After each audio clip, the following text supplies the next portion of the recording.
Hello दोस्तों, dream career में आप सभी का स्वागत है। सीटेट की तैयारी हम लोग कर रहे थे, उसमें हिंदी काफ़ी वीडियो देख चुके हैं। अब हम साइकोलॉजी की बारी है, स्टार्ट करते हैं। साइकोलॉजी साइकोलॉजी का मतलब होता है मनोविज्ञान। साइकोलॉजी का मतलब होता है मनोविज्ञान। मनोविज्ञान देखते हैं साइकोलॉजी में सिलेबस इसका क्या क्या है। सबसे पहले देखते हैं क्या है मनोविज्ञान की सबसे पहला यूनिट है मनोविज्ञान की अवधारणा। मनोविज्ञान की अवधारणा। नंबर दूसरा है मनोविज्ञान की अवधारणा, उसके बाद है बाल विकास। बाल विकास बाल विकास के बाद नंबर थर्ड यूनिट है क्या अधिगम। अधिगम नंबर फोर्थ यूनिट है। अधिगम के बाद नंबर फोर्थ है अभिप्रेरणा। अभिप्रेरणा नंबर फोर्थ यूनिट है। और नंबर 5 यूनिट है बुद्धि। नंबर 5 यूनिट है बुद्धि। नंबर 6 यूनिट है व्यक्तित्व। नंबर 6 यूनिट है व्यक्तित्व। नंबर 6 और नंबर 7 यूनिट है शिक्षण अधिगम। शिक्षण अधिगम शिक्षण अधिगम की अवधारणा। शिक्षण अधिगम की अवधारणा या शिक्षण अधिगम की प्रक्रिया। ये 6-7 टॉपिक हम लोगों को मनोविज्ञान में पढ़ने हैं। तो आइए हम सबसे पहले शुरू करते हैं बाल मनोविज्ञान या बाल विकास की अवधारणा। स्टार्ट करते हैं, देखते हैं क्या है बाल विकास की अवधारणा। सबसे पहले देखते हैं मनोविज्ञान की अवधारणा। मनोविज्ञान की अवधारणा। मनोविज्ञान की अवधारणा में कुछ वैज्ञानिक हैं, सबसे पहले उनको चर्चा करते हैं। सबसे पहले वैज्ञानिक हैं हमारे सुकरात। सुकरात सर ने कहा था कि हमें मनुष्य का अध्ययन करना चाहिए, कि मनुष्य का अध्ययन करना चाहिए। मनुष्य का अध्ययन करना चाहिए। ये हमारे सुकरात सर ने कहा था। आगे देखते हैं सुकरात के शिष्य हुए कौन। सुकरात के शिष्य हुए प्लूटो। सुकरात के शिष्य कौन हुए? प्लूटो। प्लूटो ने क्या कहा था कि आत्मा ही परमात्मा है। प्लूटो ने कहा था आत्मा ही परमात्मा है। आत्मा ही परमात्मा है। ये किसने कहा था? ये प्लूटो ने कहा था। आइए प्लूटो के शिष्य हुए हैं कौन? अरस्तु। प्लूटो के शिष्य हुए हैं अरस्तु। अरस्तु सर का कहना है अरस्तु ने सबसे पहले आत्मा का अध्ययन किया। अरस्तु ने सबसे पहले, अगर पूछे जाएगा आत्मा ही परमात्मा है किसने कहा, तो प्लूटो ने। अगर पूछा जाए कि आत्मा का अध्ययन किसने किया, आत्मा का अध्ययन सबसे पहले किसने किया, तो आएगा अरस्तु। आत्मा के बाद देखते हैं, आत्मा का अध्ययन हो गया, उसके बाद आते हैं वैज्ञानिक। अब पूछा जाएगा आत्मा के बाद आता है मन का अध्ययन किसने किया। मन का अध्ययन किसने किया? आप लोग को पता हो तो आप कमेंट बॉक्स में जरूर बताएं, आत्मा का अध्ययन किसने किया। तो आत्मा का अध्ययन अरस्तु ने किया। मन का अध्ययन पोम्पोनाजी ने किया। आगे देखते हैं, आत्मा हो गया, मन हो गया, आगे है चेतना का अध्ययन। चेतना का अध्ययन किसने किया? चेतना का अध्ययन किसने किया? चेतना का अध्ययन जो है वो विलियम जेम्स ने किया। आप लोगों ने नाम सुना होगा William James. William James, William James. आप देखते हैं जो अरस्तु ने किया था, इन्होंने आत्मा का अध्ययन 16वीं शताब्दी में किया था। कौन सी शताब्दी में? 16वीं शताब्दी में किया था। 16वीं शताब्दी में अरस्तु ने आत्मा का अध्ययन किया। पंपोनाजी ने 17वीं शताब्दी में अध्ययन किया। 17वीं शताब्दी में अध्ययन किया। और देखते हैं कि चेतना का अध्ययन विलियम जेम्स ने किस ईयर में किया था? तो 18वीं शताब्दी में, 18वीं शताब्दी में किया था।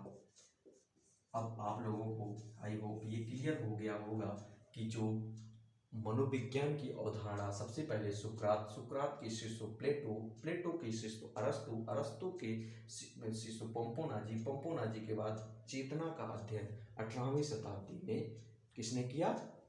विलियम जेम्स ने किया। आगे की क्लास देखते हैं। आप लोग इसी तरह मेरी तरह नोट्स बनाते रहिए और आप लोगों को काफ़ी सीटेट के पेपर में हेल्प मिलेगी। आगे देखते हैं कि अब लोग पूछते हैं कि प्राचीन मनोविज्ञान का जनक किसे कहते हैं?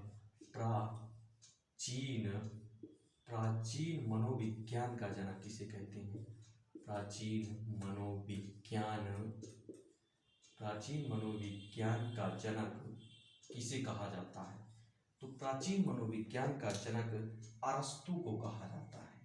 प्राचीन मनोविज्ञान का जनक अरस्तु को कहा जाता है। आगे देखते हैं कि आधुनिक मनोविज्ञान का जनक किसे कहा जाता है? आधुनिक मनोविज्ञान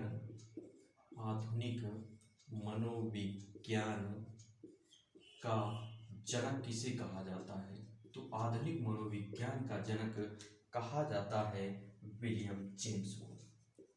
विलियम जेम्स को आधुनिक मनोविज्ञान का पिता कहा जाता है। इसी के आगे हम देख लेते हैं कि शिक्षा मनोविज्ञान का जनक किसे कहा जाता है?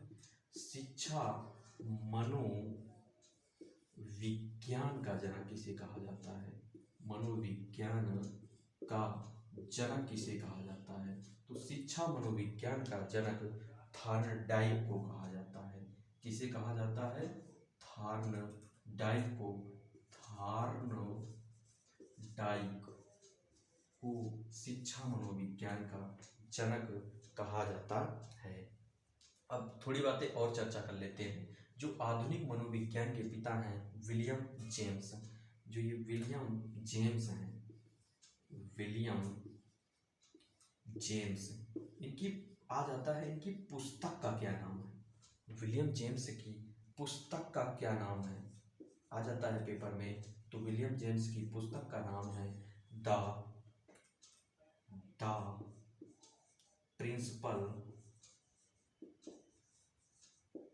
Principle of psychology. The principle of psychology किसकी पुस्तक का नाम है? तो विलियम जेम्स की। एक इसी जगह और पुस्तक आ जाता है, आप लोगों को बता देते हैं कि McDougall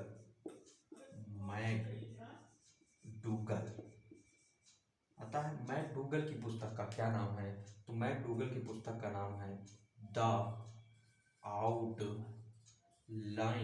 outline of psychology. The outline of psychology. ये किसकी पुस्तक है? ये मैकडूगल की। हमने याद करने के लिए इसकी ट्रिक बनाई है, मैकडूगल तो the outline man of psychology. तो आप ऐसे याद करेंगे तो आपको मैकडूगल, मैन से मैकडूगल याद रहेगा। नहीं तो the principle of psychology, the outline man of psychology, आप कंफ्यूज हो जाएंगे। इसके आगे चलते हैं, देखते हैं आगे और क्या है आगे की घटना। इसके आगे देखते हैं, हमारे एक वैज्ञानिक हुए हैं जिनका नाम सिगमंड फ्रायड।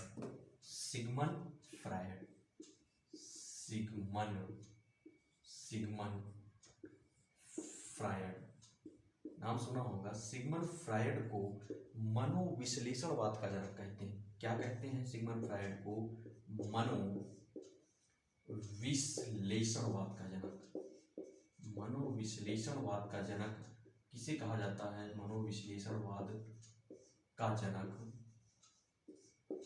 किसे कहा जाता है? तो सिगमंड फ्रायड को। सिगमंड फ्रायड ने एक सिद्धांत दिया था। आइए देखते हैं क्या दिया था। ये एक हमने पानी का बोतल ले लिया। अब इसमें उन्होंने बताया कि ये जो आधा बोतल पानी का भर दीजिए आप, आधा ये पानी का बोतल भर गया। अब सबसे ऊपर इसमें एक लकड़ी का टुकड़ा डालिए, लकड़ी का टुकड़ा हो गया तो कुछ लकड़ी का टुकड़ा यहाँ ऊपर रहेगा, कुछ यहाँ, ये जो बीच वाला पार्ट है ये देखते हैं। इन्होंने बताया कि ये जो ऊपर वाला पार्ट है इसको हम लोग बोलते हैं चेतन मन। इसको हम लोग क्या बोलते हैं? चेतन। और ये जो बीच वाला पार्ट है जो हमने कलर किया हुआ है, जो बीच वाला है, इसको बोलते हैं अर्धचेतन। क्या बोलते हैं इसको? अर्धचेतन। और उसके बाद जो ये नीचे वाला पार्ट है इसको बोलते हैं अचेतन। अचेतन। तो हमारे सिगमंड फ्रायड साहब ने बताया कि हम लोग साइकोलॉजी में चेतन मन का अध्ययन नहीं करते हैं, हम लोग अर्धचेतन और चेतन का अध्ययन करते हैं। इसका अध्ययन हम लोग साइकोलॉजी में नहीं करते हैं। और जो चेतन मन होता है वो टोटल 10% पाया जाता है, और जो अर्धचेतन और अचेतन होता है ये 90% होता है। तो साइकोलॉजी में हमको इसका अध्ययन नहीं करना है। सबसे पहली बात, इनका मेन रीजन यही था कि ये चेतन मन को बोले कि ये नहीं करना है, इसीलिए इनका सिद्धांत ये आ गया बीच में। आगे देखते हैं कि सिगमंड फ्रायड का सिद्धांत हो गया मनोविश्लेषणवाद का जनक, इन्हें कहा जाता है। आगे देखते हैं क्या है, शुरू करते हैं आगे। अब ये हो गया, आगे देखते हैं जो मनोविज्ञान की उत्पत्ति हुई है। अब ये मनोविज्ञान की अवधारणा हो गई। अब मनोविज्ञान की देखते हैं उत्पत्ति के बारे में। मनोविज्ञान की उत्पत्ति, मनोविज्ञान की जो उत्पत्ति हुई है इसमें सबसे पहले सन 1589 ईस्वी में एक वैज्ञानिक हुए हैं, उनका नाम है रुडोल्फ गोइटले। रुडोल्फ गोइटले। आप लोग 2-3 बार इसको नाम को रिवाइज कीजिएगा तो याद हो जाएगा आपको। रुडोल्फ गोइटले ने सबसे पहले इसकी मनोविज्ञान की उत्पत्ति के बारे में बताया है। और इनकी एक पुस्तक है साइकोलॉजी। इनकी एक पुस्तक का नाम है साइकोलॉजी को इन्होंने 2 पार्ट में डिवाइड किया है। नंबर 1 साइकी और नंबर 2 है लोगोस। साइकी और लोगोस इन्होंने 2 पार्ट में साइकोलॉजी को डिवाइड किया। और साइकी का अर्थ होता है आत्मा, साइकी का अर्थ होता है आत्मा, लोगोस का अर्थ है अध्ययन करना। तो साइकोलॉजी का मतलब हो गया कि आत्मा का अध्ययन करना, ये हो गया साइकोलॉजी का मतलब। अब आगे देखते हैं कुछ वैज्ञानिक और हुए हैं, यही देख लेते हैं कि आगे इसको रीच करते हैं तो फिर अच्छे से देखते हैं। आगे इन्होंने सबसे पहले ये हो गया। अब एक वैज्ञानिक हुए हैं कौन?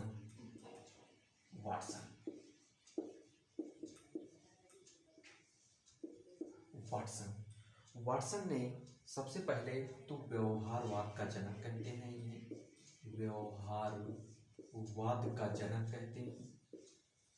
व्यवहारवाद का आएगा क्वेश्चन कि व्यवहारवाद का जनक किसे कहा जाता है? तो व्यवहारवाद का जनक वाटसन को कहा जाता है।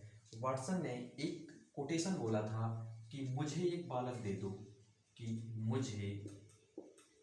मुझे एक बालक दे दो,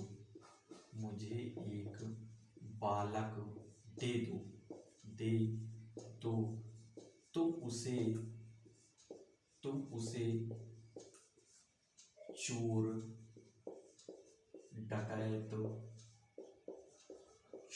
डकैत, इंजीनियर जो बनाना चाहते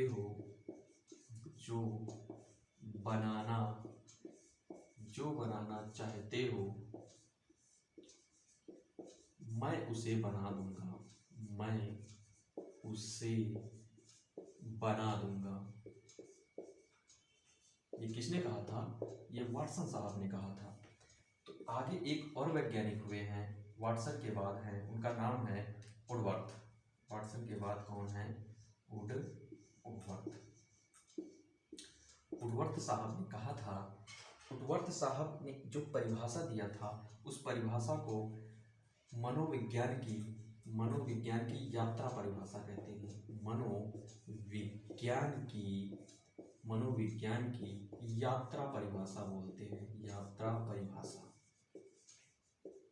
आइए देखते हैं क्या है इनकी यात्रा परिभाषा। इन्होंने कहा मनोविज्ञान ने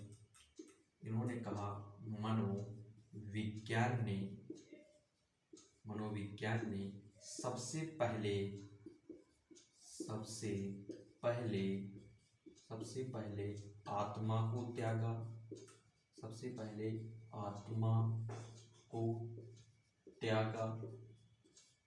फिर आत्मा को त्यागा, फिर मन को त्यागा,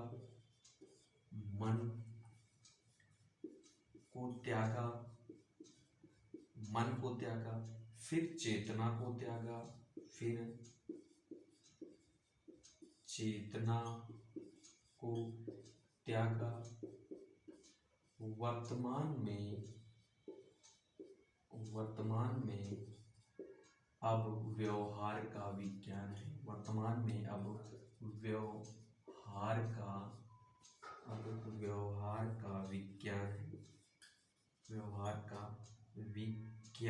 व्यवहार का विज्ञान है।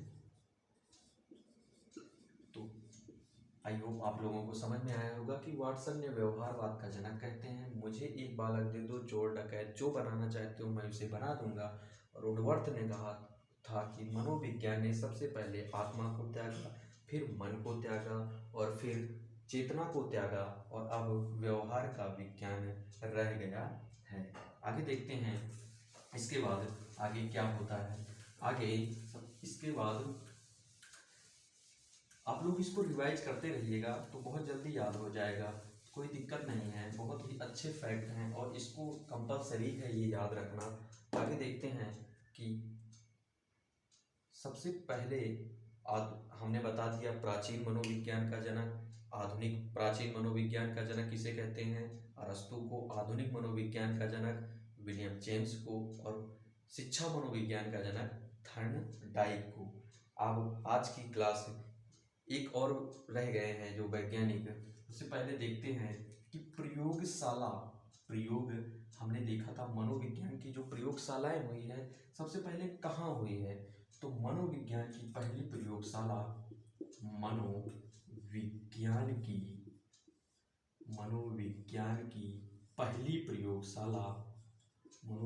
की पहली प्रयोगशाला 1879 ईस्वी में कार्ल मार्क्स विद्यालय में।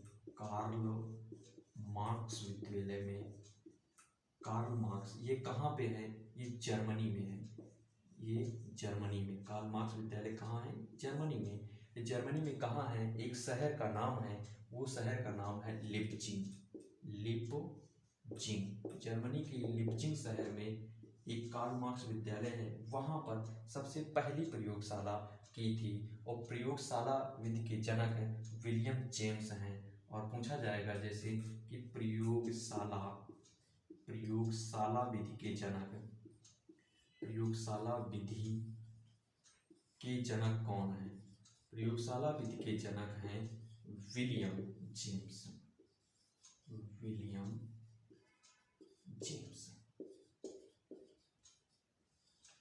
ये हो गया। अब आज की क्लास दोस्तों यहीं तक। आगे की क्लास मिलते हैं नेक्स्ट सेशन में। जय हिंद दोस्तों, थैंक यू।